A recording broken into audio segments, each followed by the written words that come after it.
Acho que já estamos ao vivo. Nossa 11ª live. Esperar o pessoal entrar, né? Hoje num dia atípico, né? Numa terça-feira. A gente geralmente faz nos domingos, mas é para conseguir ter essa convidada muito especial aí. Gente, por favor, mais uma vez eu peço que vocês deem um oi pro Gabriel ir anotando o nome de vocês. Isso, mãozinha, coraçãozinho, tudo pro Gabriel ir anotando. E não precisa preencher agora quem não preencheu, mas, né, lembre-se de preencher o formulário que tá na minha bio. Pode ser depois, tá, da live, se você ainda não preencheu, não tem problema, você assiste a live toda, quando acabar eu ainda vou demorar um pouquinho, vou dar um tempo para as pessoas preencherem e aí poderem, mas se você não tá na live e preencheu o formulário, você não vai, né, concorrer, você acaba perdendo o prêmio. E eu sempre sorteio livros para vocês e hoje a gente tem o livro, né, da convidada, da Daniela, inclusive, né, vou agradecer a Intrínseca aí por ter cedido um exemplar de um livro que ainda nem foi lançado, gente. Vocês vão ter em primeira mão, enviado no final do mês. Esperar só a Daniela entrar pra gente começar esse bate-papo. Eu acho que a maioria de vocês, quem me acompanha pelo menos, já conhece a Daniela, porque eu sou muito fã dela e eu resenhei todos os livros dela no canal. Enfim, já fiz entrevista com ela um tempo atrás, quando foi lançado o documentário. Então, acho que vocês já conhecem. A Nath falando que tá salvando a quarentena. Vamos só esperar a Daniela entrar, então. Será que eu botei certinho? Acho que botei, né? Tá com som. Deixa só ela entrar e aí a gente começa. A Daniela é jornalista, escritora e já ganhou vários prêmios por causa desses livros de reportagens que ela faz. Então, assim, a gente vai conversar sobre esses livros, entender um pouquinho como é que é a cabeça de um jornalista que lança livros de reportagem. Então, para mim, tá sendo uma emoção muito grande falar com ela aqui, né? E também dividir com vocês aí essa live. Vamos ver. Não sei se ela já entrou. Acho que não, né? Não, entrou a Daniele. Oi, gente. Esperar ela entrar. E aí, assim que ela entrar, eu já convido ela. Agora ela entrou. Pronto. Vou convidá-la aqui. Convidar. Vou fazer uma transmissão. Aguardando. Daqui a pouquinho ela aparece aí pra gente. Olá! E Olá! aí? Tudo bom, Tudo Daniela? bem? Tudo, e Tudo bem? você? Tudo Tudo bom? bem. Graças a Deus. E vocês? A gente está aí com o pessoal assistindo a gente. Bom, primeiro eu vou agradecer, né, você ter aceito o meu convite. A gente já se encontrou outras vezes, é lógico que você não vai lembrar, mas quando você lançou o documentário Holocausto Brasileiro, lá na Sim. Paramount, aqui no Rio de Janeiro, né? E aí a gente assistiu o documentário, eu faço muita crítica de filme no meu canal, e aí eu fui convidada pela Paramount Olha, para ver o documentário.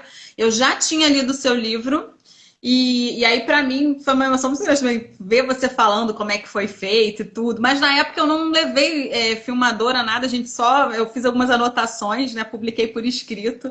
E aí eu sempre tive essa vontade de conversar mesmo com você, deixar gravado para ai, outras que pessoas. legal! Olha só, que mundo pequeno, né? Que bacana!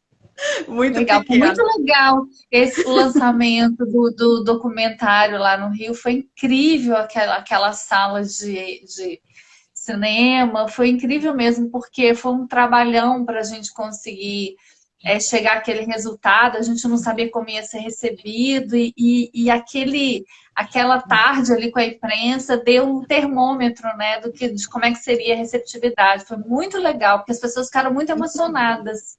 Muito, nossa, eu já tinha chorado com um livro. Na época que eu comprei Aham, da Geração Editorial, né? E aí aham. eu tinha comprado numa Bienal, assim, porque tinha me interessado. Eu não lembro nem se foi no stand deles ou em uma livraria. E quando a Intrínseca, que é a minha parceira, lançou, eu pedi para fazer a resenha, então eu reli. E foi a mesma emoção. Eu também fiz a crítica, né, do documentário e tal, e vi você lá conversando. Acho que o diretor também estava no dia, se eu não me engano. Tá, o Armando Mendes estava lá também, foi muito impressionante. E você sabe que em São Paulo também foi a mesma coisa. A gente primeiro fez uma sessão para a imprensa e quando terminou ficou aquele silêncio assim na sala, a mesma coisa que aconteceu no Rio, aquele silêncio, as pessoas não conseguiam falar, sabe? Assim, levou um tempo para as pessoas se recuperarem, então foi muito, muito bacana. É porque é uma história que marca muito. A gente vai falar mais um pouquinho aí dos livros, né? Mas, enfim, acho que a maioria de vocês, que pelo menos quem me acompanha, conhece a Daniela, porque eu já resenhei todos os livros dela no canal, volta e meia eu falo. Mas eu já resenhei o Holocausto Brasileiro, Cova 312, Todo Dia, Mesmo à Noite. E agora, no finalzinho do mês, a Intrínseca está lançando aí Os Dois Mundos de Isabel, a saga da menina que nasceu no sertão mineiro. Esse eu ainda não li. Em breve lerei. Mas o bacana é que a Intrínseca também já liberou para a gente sortear, né? Depois, no final, eu sempre faço um sorteio e tudo com o pessoal que assistiu a live e a gente vai sortear em primeira mão também para quando for lançada, já tem uma pessoa que já vai conhecer aí essa história. Maravilha, que bom. Eu tô doida para esse livro chegar logo, para as pessoas começarem a ler e conhecer essa história.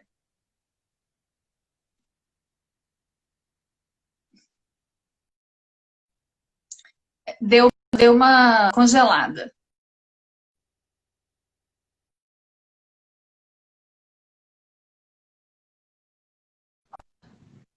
Oi, acho que deu uma pausada, agora voltou. Oi,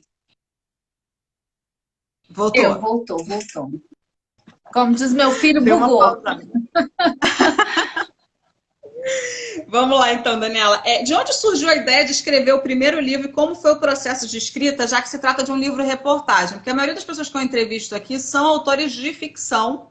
E aí eles acabam, eu fui inspirada, algumas coisas autobiográficas, né? A gente acaba tirando um pouquinho de quem a gente conhece, mas os seus livros são histórias reais, são livros de reportagem, são pesquisas sendo feitas. Então, de onde surgiu a ideia de escrever o primeiro? Como é que foi? Foi um convite? Foi a sua vontade? Como é que surgiu?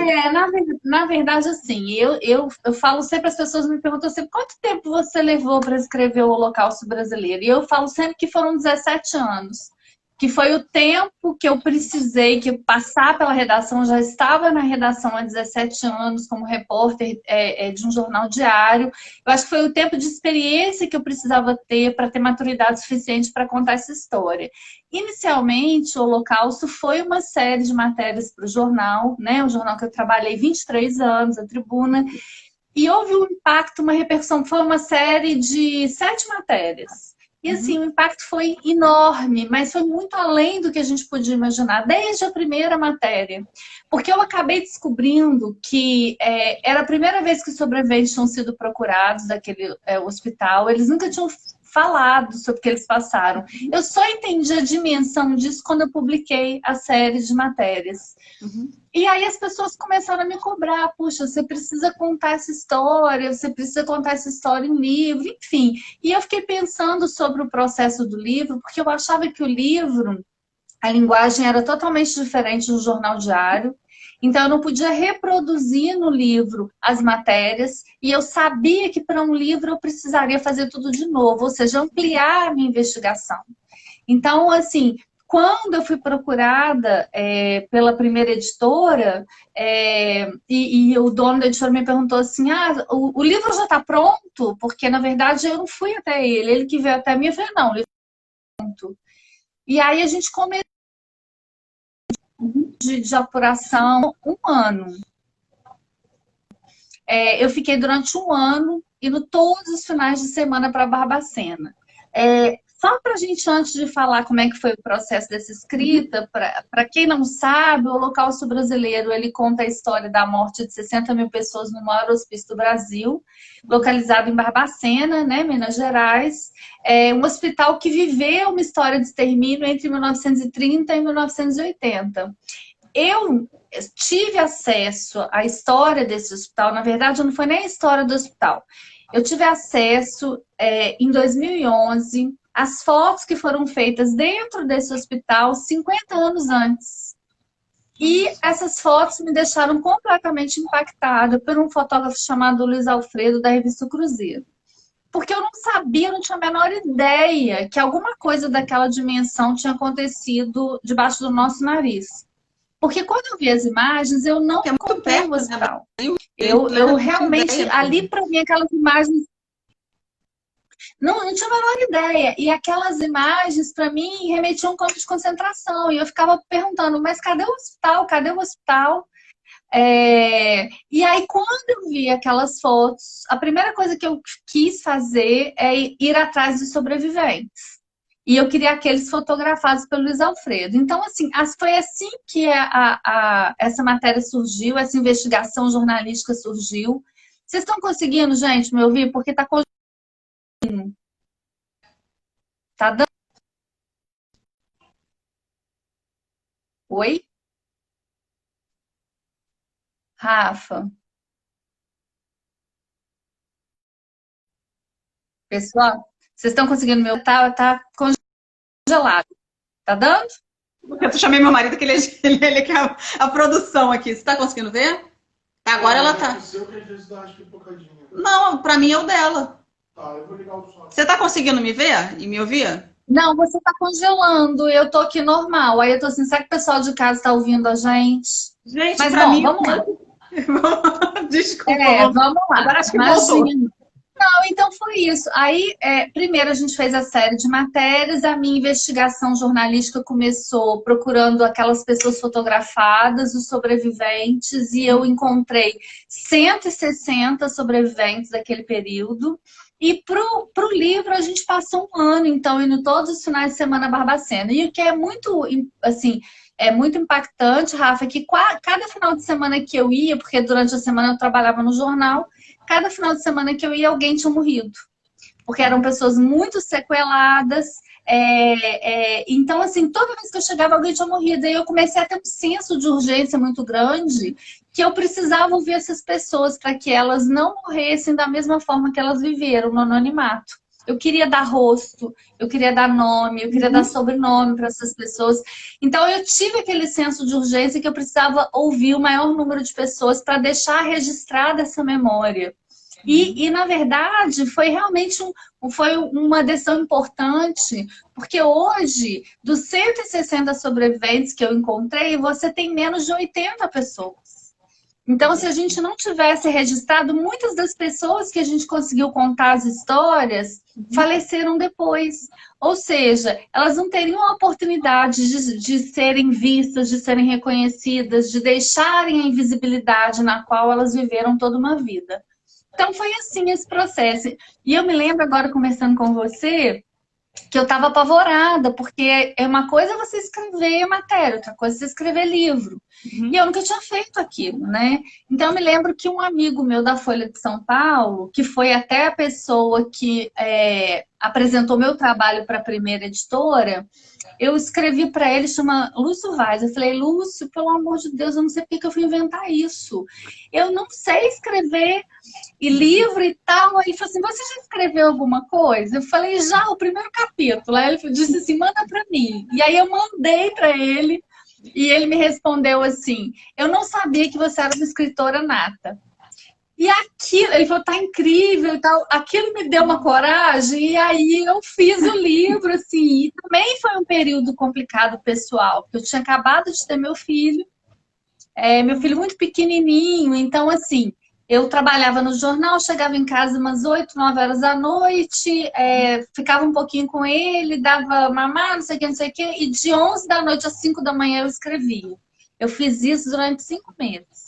Meu Deus. Então foi assim, foi um processo assim de muita entrega. Dá muito trabalho, a gente sabe que dá trabalho. Imagina, escrever, ainda cuidar de um neném, nossa, foi guerreira. Foi uma loucura, assim, ele pequenininho e ele ficava puxando a minha calça, mamãe, eu quero colo, olha. Mas foi muito bacana, porque também fiquei muito comovida com a receptividade do Holocausto, porque eu não esperava nada, assim. Porque tem uma coisa do escritor que as pessoas me perguntam, você escreve preocupada em agradar o leitor e tal. E na verdade, não, eu só fiz o que eu faria. O que eu sempre fiz na redação, que era contar uma história, porque eu sou uma contadora de histórias, só que da vida real. E de repente, assim, a literatura me apresentou para o Brasil. para um público que não conhecia o meu trabalho. Porque eu era conhecida no meio jornalístico, mas eu não era conhecida do público em geral. E aí foi um boom, assim, né? Na pré-venda, o Holocausto já entrou entre os mais vendidos. Nós ficamos na lista dos mais vendidos, assim, meses. E tudo para mim era novidade, né? Tudo era muito, né? Muito novo, as repercussões muito grandes, enfim. Foi uma estreia muito bonita, assim, eu É acho. certeiro, seu amigo foi certeiro mesmo, porque realmente você escreve de um jeito que a gente sente que você tá também sensível, né? Tá sensibilizada, mas mostrando de uma forma muito profissional, muito jornalística, na verdade, os fatos, né? A versão daquelas pessoas, né? A história delas, né? E respeitando totalmente a vida delas, né? Porque vítimas, ou, enfim, parentes de vítimas, todos os livros eu sinto assim como se eu estivesse conversando com um amigo que tivesse vivido aquilo. Então, assim, você tem um jeito muito, muito sensível, muito bacana de descrever isso. Então, Hoje eu recebi na verdade, eu recebi uma mensagem. Estamos bugando aqui de novo, mas vamos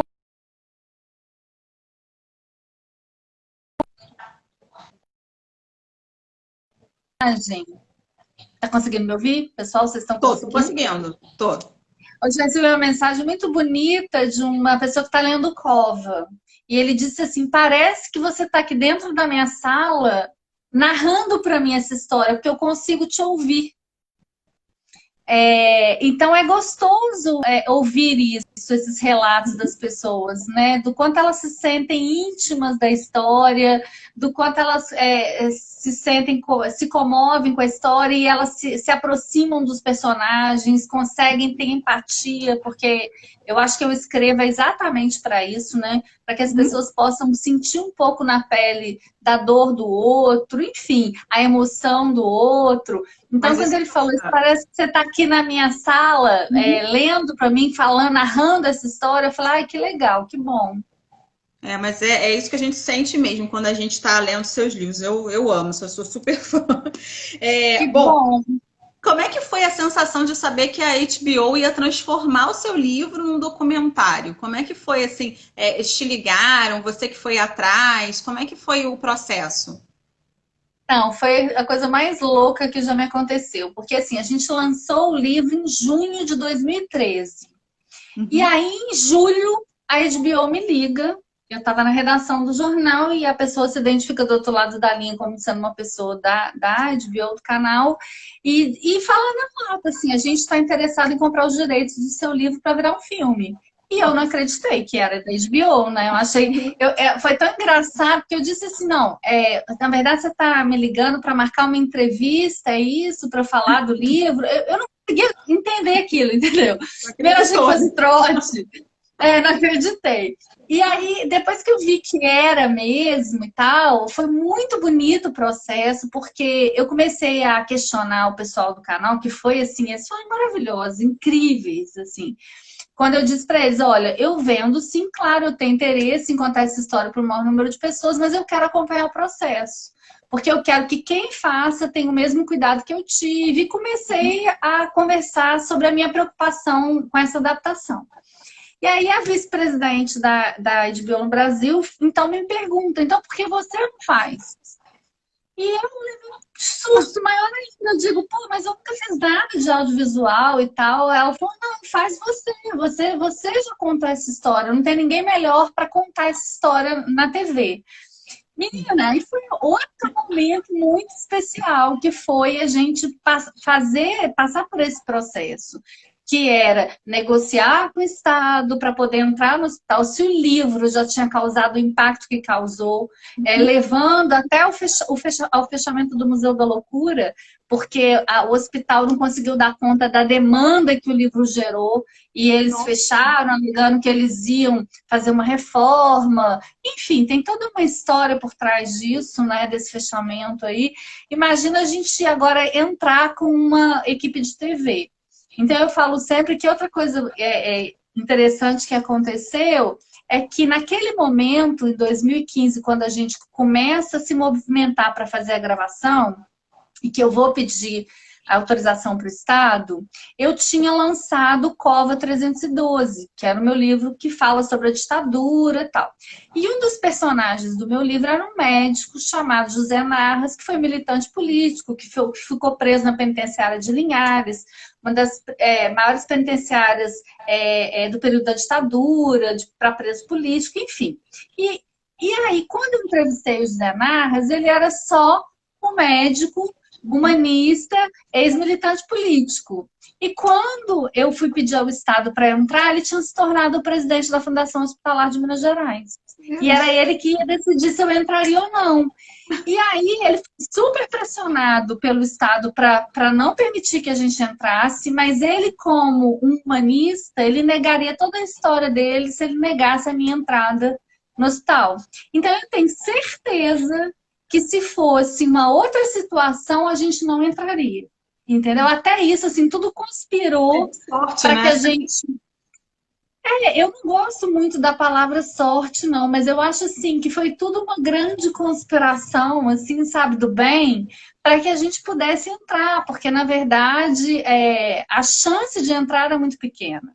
Uhum. E aí a gente foi e se mudou para Barbacena. Eu me mudei para Barbacena, fiquei 2 meses morando lá, sem vir à minha cidade, a Juiz de Fora. E aí meu marido levava nosso filho, a cada 3 dias eles iam lá passar a noite comigo, passar o dia comigo e tal, para que o meu filho pudesse me ver, porque eu não vim em casa, exatamente porque a gente tinha receio de que se a gente saísse, que essa porta estaria fechada, entendeu? Então foi um processo muito especial também. E uma entrega muito grande sua, né, Daniela? Muito grande, assim, né? Porque deixar o seu filho, então, né? Se entregar totalmente, morar em outra cidade para fazer pesquisa. Então, E assim, não foi só a entrega, teve tantas questões que envolveram, porque assim, hoje Barbacena é uma cidade dividida, né? É uma cidade dividida entre os que dizem que meu livro é mentiroso, e os que falam que agradecem por eu ter revelado essa história, por ter descortinado o que se passava por trás dos muros do hospital. Então, quando eu cheguei lá para a gente fazer o filme, a gente tinha uma cidade em ebulição. Nos primeiros dias eu quase apanhei na rua. E aí eu me lembro que uma das funcionárias do hospital, ex-funcionárias, me parou na rua, colocou o dedo no meu nariz e falou assim: o seu livro é mentiroso. E começou a dar um escândalo. E o Armando, que é muito interessante, falou: liga a câmera, vamos ver o que vai dar. E aí eu disse: não, tudo bem, você tem direito a ter sua opinião, mas vamos lá, mentiroso por quê? Aí ela disse: por que não era assim que o eletrochoque era dado? Eu falei: assim como? Tinha anestesia? Ah, não tinha anestesia, mas a gente dava com todo carinho. Que vai muito ao encontro do depoimento daquela enfermeira falando que fazia uma oração antes de aplicar o eletrochoque no grupo. Não sei se você se lembra dessa parte. Eu lembro. E aí foi falando, eu falava: mas tinha isso? Não tinha. No final eu perguntei assim: peraí, você leu o livro? Ela disse: não. Então, assim, foram situações como essa. Então, foi muito difícil, assim, você ser hostilizada na rua. Eu fui hostilizada mais de uma vez e tal. Mas, aí, o que a gente fez? A gente convidou para o documentário as pessoas que eram as mais resistentes ao livro. As que mais negaram a história, as mais negacionistas. E quando elas puderam falar, foi um choque, porque o que elas revelaram foi muito mais grave do que a gente trouxe através dos depoimentos e dos documentos. Porque aí elas revelaram verdadeiros crimes, sem ter a noção de que elas estavam revelando esses crimes, né? Então foi, enfim, eu acho que o resultado final ficou muito impactante, assim. E até hoje eu recebo mensagem de gente que assistiu o doc, que falou que chorou durante muitos dias, que não parou de pensar naquilo. E isso é importante fazer as pessoas refletirem, né, sobre a nossa história. A gente fica pensando assim, como é que é tão perto, né? Porque quando a gente vê as coisas do Holocausto, né? Da Segunda Guerra, parece distante, e isso é muito perto da gente, né? Você mesmo mora em Minas, tudo bem, eu moro no Rio, mas é uma coisa muito perto, mas a gente pode conhecer alguém que tinha algum parente, então é muito real. Eu acho que fica ainda mais dolorido quanto mais próximo é da gente. Então, e a gente não saber também, isso aí não ser abordado, porque se não fosse você, certamente eu não saberia dessa história. Então, assim, através de você, muitas pessoas tiveram acesso a essa história. Isso eu não tenho dúvida. Na verdade, assim, se não fosse o momento ideal ali, que eu falo que foi um momento assim, ótimo, porque daquele senso de urgência, talvez a gente não conseguisse mais contar essa história, porque as pessoas não estão mais aqui. Né? Então, assim, eu acho que tem duas coisas que são fundamentais para essa história poder ter sido contada. Um conjunto de fotos do Luiz Alfredo, que as fotos dele são um testemunho vivo do que acontecia no hospital, porque é muito difícil, apesar dos depoimentos que eu colhi e dos documentos que eu consegui reunir, é muito difícil acreditar que as pessoas dormiram sob o capim. E aí você tem uma foto do Luiz Alfredo que prova, que mostra as pessoas dormindo nos pavilhões sob o capim. Ah, não! Imagina que os pacientes beberam água do esgoto que cortava os pavilhões. Aí você tem a foto dele mostrando que as pessoas beberam. Então, assim, na verdade, se as fotos do Luiz Alfredo não existissem, talvez essa história seria impossível contar essa história, mesmo com os documentos que eu reuni. Aliás, eu só tive interesse despertado a partir das fotos dele. Então, as fotos dele foram um pontapé inicial para tudo, assim, né? Para que essa história pudesse ser conhecida no país. Porque, apesar de ter havido uma grande denúncia na década de 60, depois uma grande denúncia na década de 70, sempre os jornalistas falaram para aquelas pessoas, porque aquelas pessoas eram uma massa silenciada. Elas eram pessoas completamente silenciadas e aterrorizadas, impedidas de falar. E aí, quando eu chego e dou voz para eles, isso muda completamente o olhar, até eu acho que falo até o olhar do país para a história da saúde mental no Brasil. Realmente é um livro assim, que eu sempre recomendo e que eu sempre falo, gente, eu preciso ler, assim, porque é uma história que a gente não conhecia e que você contou assim de uma forma. É duro, né? Não é um livro light, você lê, às vezes está na pandemia, num momento mais frágil. Mas se você tiver com a cabeça de saúde mental ok, eu acho que é um livro que é necessário para todo mundo conhecer e não repetir também os mesmos erros. Porque a gente parece que é muito distante, que não tem gente cometendo, mas as pessoas, infelizmente, a gente vê os mesmos erros sendo cometidos, né, ano após ano. Vou falar um pouquinho, desculpa que está travando, mas agora acho que está um pouquinho melhor a imagem. Já teve alguém que te procurou querendo que você pesquisasse sobre alguma história e você falou assim, você deu uma desculpa, você achou que não tinha nada a ver? Sobre um tema? Que você achou assim, esse tema não tem muito interesse. Na verdade, eu acho muito legal as pessoas se lembrarem de mim quando que elas acham que eu sou a pessoa ideal para contar uma história. Assim. Eu acho bonito isso. Eu fico comovida quando alguém me procura e fala, ai, Daniela, teve um caso assim e tal, você devia contar essa história. Então, assim, é bacana, eu recebo muita coisa, mas eu trabalho com projetos a longo prazo, assim. Então, na verdade, por exemplo, a gente estamos lançando, né, Os Dois Mundos de Isabel, e eu já tenho toda uma agenda para os 2 próximos livros. Então, assim, na verdade, a gente trabalha já olhando para os próximos 4 anos. É muito tempo de pesquisa, né, Daniela? É muito tempo de pesquisa, né, pelo que a gente... Um livro dessa qualidade, ele não fica pronto para ser publicado e editado em menos de 2 anos e meio. Então, assim, aí eu não consigo, assim, mas já teve muitas boas ideias, sabe? Eu acho, assim, que para o futuro é ótimo, né? Que as pessoas continuem se lembrando de mim, achando que eu sou capaz de contar uma história que elas acham que merece virar livro, enfim. Porque eu acho de verdade que todas as histórias merecem ser conhecidas. Todo mundo tem uma história para contar.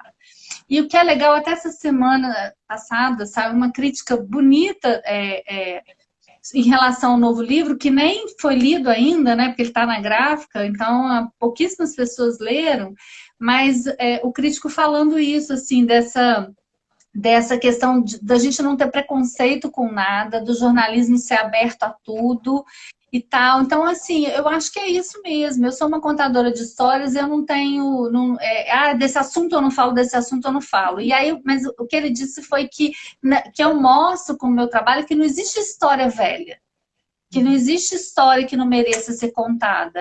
Só existem histórias que podem ser contadas de outra forma, mesmo que já tenham sido contadas, e eu mostro isso. E eu achei que é verdade o que ele falou. Porque quando, por exemplo, na Boate Kiss, que eu falei, meu Deus, o que eu vou dizer de uma história dessa que quando você coloca no Google Boate Kiss, você tem mais de 1 milhão de respostas. Ou seja, tudo já havia sido dito, eu imaginava isso, né? E aí, quando eu chego lá, e no primeiro dia que eu começo a ouvir as pessoas, aí eu percebo, eu digo, gente, mas tem muita coisa aqui que não foi contada, né? E foi muito interessante o processo também, porque uma das mães, na verdade, você nem perguntou, mas eu tô falando. É porque eu tô até olhando aqui, porque eu tô cortando o que eu já perguntei, e às vezes você tá entrando. Mas é isso, porque agora a gente emendou. Não, fica à vontade, é só porque eu tô cortando para não fazer a mesma pergunta. Mas não, pode mas falar a da parte. sério, assim, porque as pessoas falam, poxa, mas por que você, uma jornalista de Minas, foi lá para o Sul para contar uma história do Sul? E eu falo sempre que nem sempre é o jornalista que escolhe a história que ele vai contar. Às vezes ele é escolhido pela história. E eu me sinto assim no caso da Botkiss. Porque foi um colega radialista que veio falar comigo no jornal em 2016, que ele tinha conhecido uma enfermeira nas redes sociais e que de Santa Maria, que eu precisava contar essa história. E na época eu falei, Morena, você tá maluco. Santa Maria fica do outro lado do mundo. E segundo, todo mundo já contou essa história. E ele falou, não, quem não tá entendendo é você tem que contar essa história. Ele estava muito sério, enfim. E aquilo acabou mexendo comigo de um jeito que eu fiquei, por que o Moreno tá falando isso? Tá conseguindo ouvir, Rafa? Porque bugou de novo. Tá dando? Vocês estão me ouvindo, gente? Acho que deu uma pausa. Oi. Deu. Não, então é o seguinte. Deixa eu só pedir, E Gabriel, aí... abre a porta do quarto, por favor, que eu acho que tá dando interferência, a porta fechada. Tá aberta? Abri agora. Ah, desculpa, é porque meu marido tá no escritório e acho que eu tô usando a internet. A culpa é do Gabriel, ele é que tá fazendo isso. Ô, Gabriel, desculpa, vamos lá. Não, mas aí foi isso. Então, assim, quando ele insistiu que eu precisava contar essa história, eu fiquei alguns dias com aquilo na cabeça. Mas por que ele está falando isso, está falando isso? E eu muito mobilizada por questões sociais, humanas e tal, eu comecei a falar, eu vou dar uma olhadinha, o que esses pais estão falando aí nas redes sociais. E aí comecei a olhar, caí numa página em que um dos donos da boate se lamentava desde que o evento aconteceu, dele não comemorar mais o aniversário dele. Aí uma mãe escreveu embaixo, você não comemora mais seu aniversário, não? Pois é, minha filha foi comemorar o aniversário dela com 5 amigas e nenhuma delas voltou para casa. Nossa. Então, assim, aquilo, quando eu li aquilo, eu falei, nossa senhora, aquilo mexeu comigo de um jeito que aí eu acabei mandando uma mensagem para ela, me apresentando. E a resposta dela foi a seguinte, ela disse assim, Daniela, que bom que você me procurou, porque a gente precisa ser ouvido. Não entendi nada. Eu falei, mas como precisa ser ouvido? Eles tiveram tanta visibilidade, essa é uma história tão conhecida, enfim.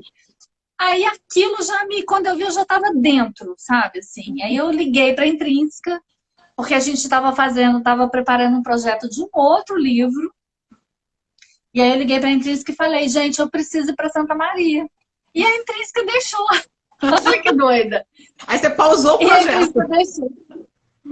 E aí, quando eu cheguei em Santa Maria, que eu fui ver que tinha muita coisa para ser contada e que tinha sido um acerto a gente ter ido para lá, sabe? Nossa, a pergunta que eu vou te fazer é exatamente essa. Como é que foi o contato com a família das vítimas? Porque pelo que eu percebi que você contou, na verdade, eles que te procuraram. Teve alguém que você procurou e você viu essa postagem, mas você procurou, não quis falar com você, porque às vezes a gente tem isso, né? A pessoa não quer mais falar sobre o assunto, você precisa daquele depoimento. Teve isso também. Na verdade, eu os procurei. E assim, eles eles tinham muito trauma em relação a esse tipo de exposição, porque eles já tinham sido muito explorados. E aí, Rafa, quando eu chego em Santa Maria, por exemplo, a maioria dos pais não me conhecia. Então, assim, eles também me receberam com desconfiança, sabe? E aí foi todo um trabalho de construção de confiança, de mostrar para eles o meu interesse real. E foi muito. O processo em si foi muito bonito. Eu fiquei 2 anos no Rio Grande do Sul, indo e voltando, indo para lá, voltando para Minas. Então foi um período muito pesado para mim, porque pela distância da minha casa, porque eu tinha um trabalho no jornal, aí eu acabei ficando fora da minha casa, eu não tinha todo feriado, final de semana eu estava lá, entendeu? Então assim, mas foi incrível, porque aos pouquinhos eles foram confiando em mim e a gente foi construindo essa confiança.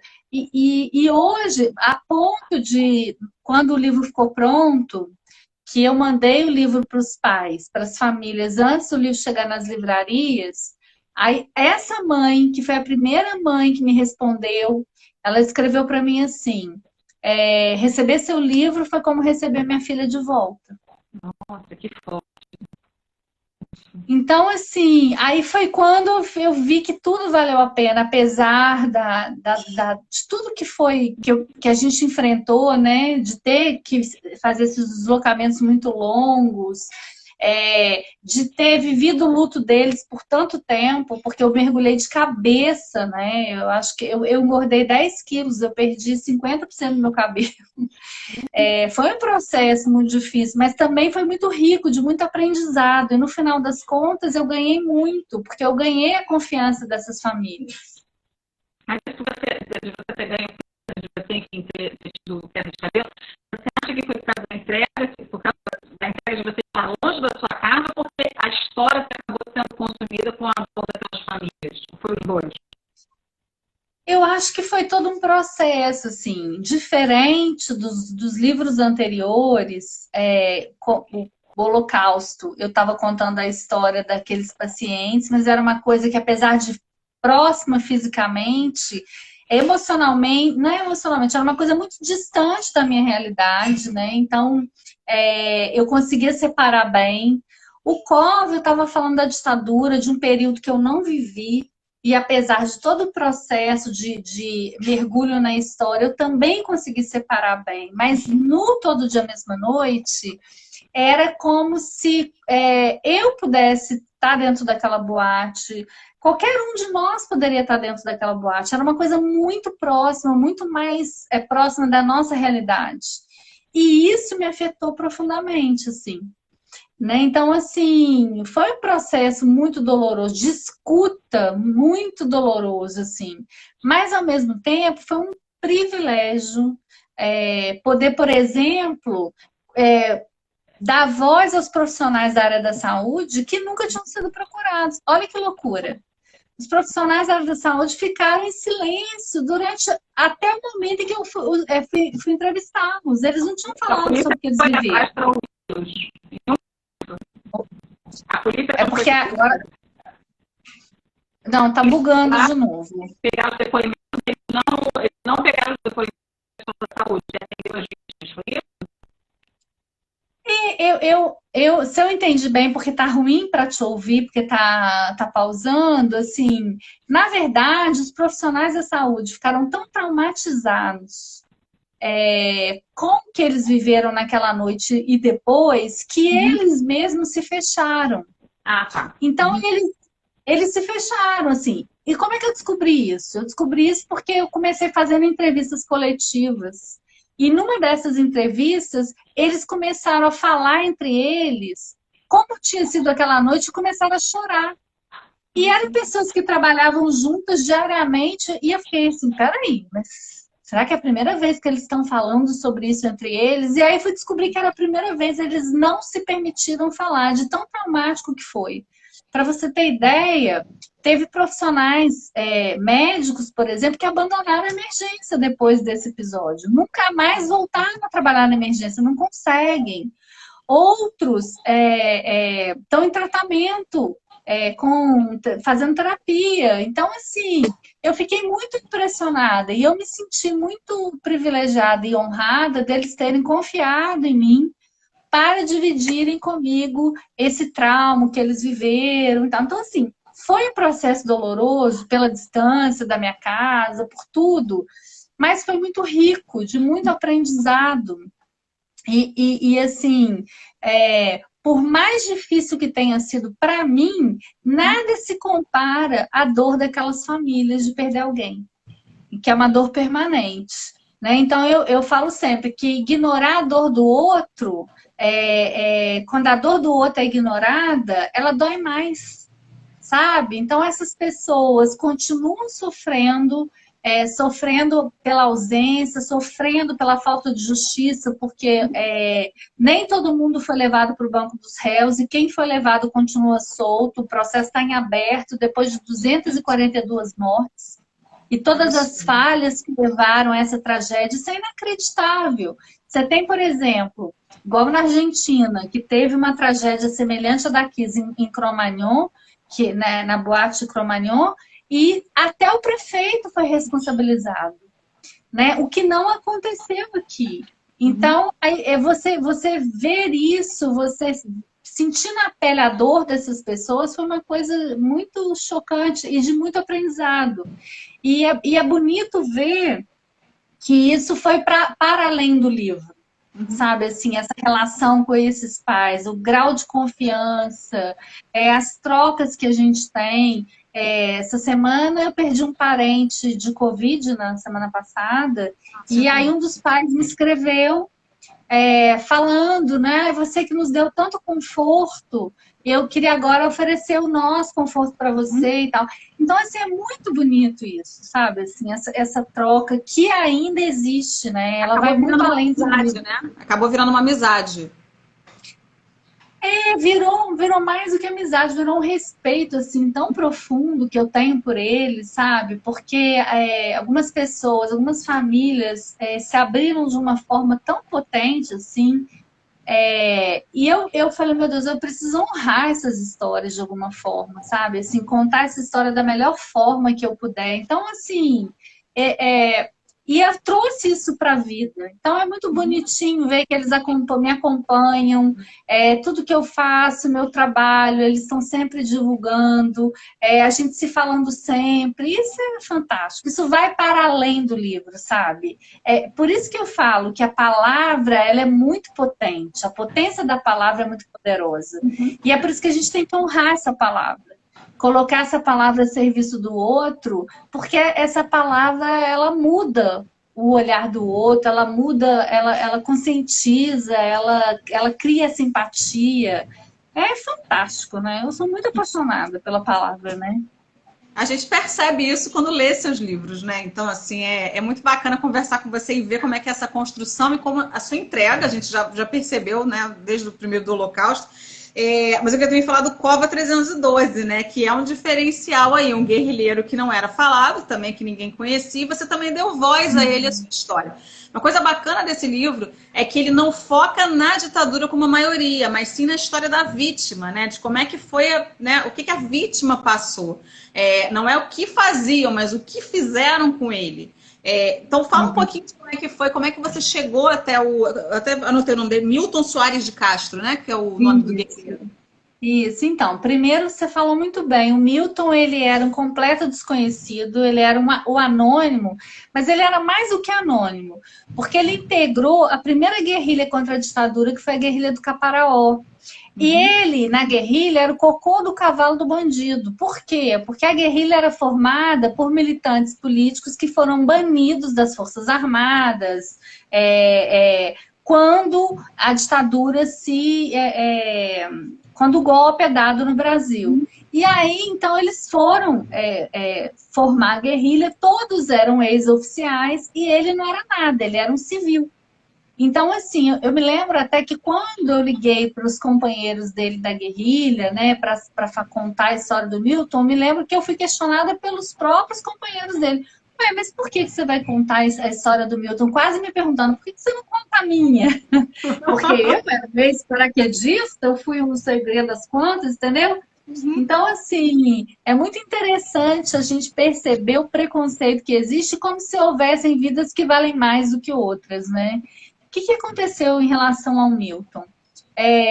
Na verdade, eu nem sabia que eu ia procurar a cova do Milton e tal. O Milton, ele foi preso em 1967 pela polícia, toda a guerrilha foi rendida e ele foi trazido para a penitenciária de Linhares junto com os companheiros dele. Um mês depois, ele foi encontrado morto dentro da cela.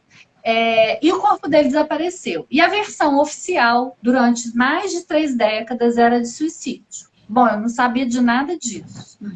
Eu em 2000, no início dos anos 2000, meu jornal deu uma matéria que saiu na editoria de política, eu não era da editoria de política, dizendo que a Comissão Estadual de Indenização às Vítimas do período militar estava abrindo período para receber um prazo para receber requerimentos de pessoas que foram torturadas ou que sofreram violências psicológicas e tal. E eu fiquei encantada com aquilo, porque eu falei, gente, deve ter alguém de Juiz de Fora da minha cidade que deve ter enviado requerimento. Era essa o que eu queria, a história que eu ia contar, assim, né? E, na verdade, passando por cima da editoria de política. Eu nem perguntei se eu podia, eu já saí ligando para a comissão em Belo Horizonte. E aí eu lembro que eu falei com o presidente da comissão, que depois a gente se aproximou muito, ele é um sociólogo respeitado, Robson Sávio, gosto muito do trabalho dele.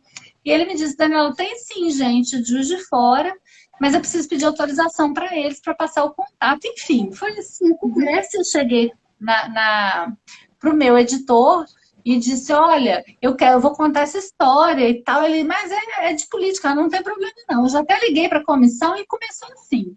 Nesse tempo de espera, entre ele falar com os militantes, e eu não aguentava ficar esperando, obviamente, porque para mim essa já era a história que eu queria contar, eu resolvi ligar para o Nilmário Miranda, que está até fazendo aniversário hoje, que era o presidente da Comissão dos Direitos Humanos da Câmara Federal. E que chegou depois, ele chegou a ser ministro dos Direitos Humanos no governo do Lula. E aí eu liguei para o Nilmar, a gente já se conhecia, porque eu cobria a área de direitos humanos, então a gente se conhecia. Eu falei, Nilmário, me conta um pouquinho sobre o período que você ficou preso em Linhares. Eu sabia que ele tinha ficado preso em Linhares. Eu falei, quantas pessoas morreram? Ele falou, Daniela, só teve uma morte, que foi a do Milton Soares de Castro, mas o corpo dele desapareceu. Eu falei, uai, mas um corpo não pode desaparecer. E foi isso. A partir disso, eu falei, eu vou encontrar essa pessoa. Tem que entender o que aconteceu com ele. Porque como é que o corpo desaparece? Imagina, só uma ideia de uma maluca, né? E aí, foi isso que eu comecei a fazer, que foi, primeiro, localizar todos os companheiros dele da guerrilha, as pessoas que ficaram presas em Linhares com ele. Foi toda uma reconstituição da história dele e tal. Até que eu já tinha tudo, mas não tinha localizado a sepultura do Milton. E aí eu já falei, meu Deus, isso é impossível. Até que eu resolvi fazer uma busca nos cemitérios de Juiz de Fora e acabei encontrando a sepultura dele, que era a Cova 312, e consegui reunir documentações fundamentais que colocavam em xeque toda a versão do Exército. Então, essa foi a partir daí que essa história nasceu. E a gente, então, publica uma série de matérias que também teve um impacto nacional e tal, mas as matérias tinham acabado no papel, mas a história não tinha se encerrado para mim. Porque eu consegui achar a sepultura do Milton, consegui reunir indícios do assassinato do Milton. Esses indícios foram considerados suficientes pela Comissão Nacional em Brasília de Mortes e Desaparecidos Políticos. A comissão usou uma investigação para mudar a causa da morte dele. Nossa. Então, antes ele era considerado um suicida, e aí, a partir da minha investigação, eles falam que admitem que ele morre de causas não naturais, independências do Estado. Mas eu não tinha uma prova fundamental. E aí eu queria muito encontrar uma prova fundamental e eu levei 1 década para achar a prova fundamental que eu precisava para provar o assassinato dele e reconstruir a noite da morte dele. E aí foi assim. E aí foi lindo, porque a gente conseguiu reconstruir tudo, o mesmo inquérito que o Exército usou para provar o suicídio dele, eu usei para provar o assassinato. Então, o Exército disse, por exemplo, o Milton foi encontrado enforcado na cela, ele tinha altura tal. Aí eu descobri na Auditoria Militar em Porto Alegre que a altura que a Auditoria Militar daqui descreveu não era a altura real. Isso foi uma coisa. Outra coisa, ele foi retirado, segundo o inquérito, ele tinha sido retirado vivo da cela e levado para o pronto-socorro. E tinha sido atendido por um anestesista, tal. Só que eu descobri que o anestesista, tal, não trabalhou naquele dia. Ele não estava de plantão naquele dia. Então, a gente foi desmontando toda a farsa. Coisas que não casavam.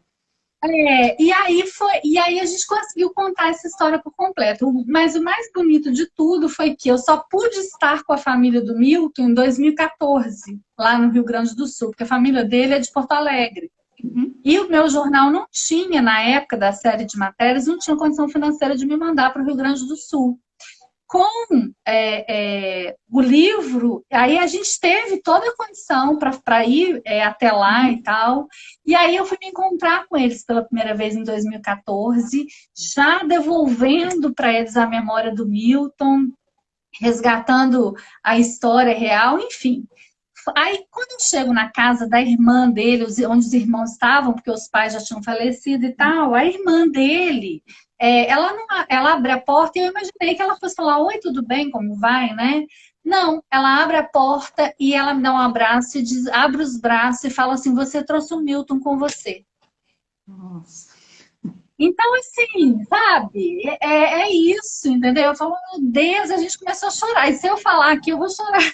Outra história, você também as desvenda, né, Daniela? Você faz as duas coisas. E aí foi tão lindo, assim, aquele momento a gente se abraçou, sabe? E o que é mais incrível, assim, que eu digo, é que um morto me levou à presença dos amores dele, amores dos quais ele não pôde se despedir.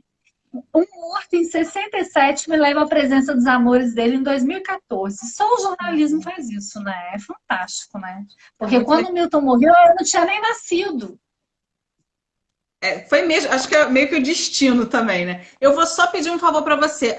Vai bater 1 hora, eu queria muito falar do seu livro novo. Então, eu posso encerrar essa, aí eu posto, e aí eu entro em outra.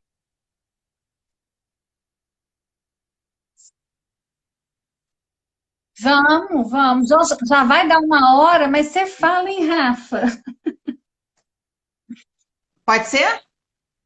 Tá, então eu vou encerrar aqui, e aí eu vou só postar para salvar, e aí eu te chamo novamente, tá bom? Combinado. Peraí, gente, então, só para não perder.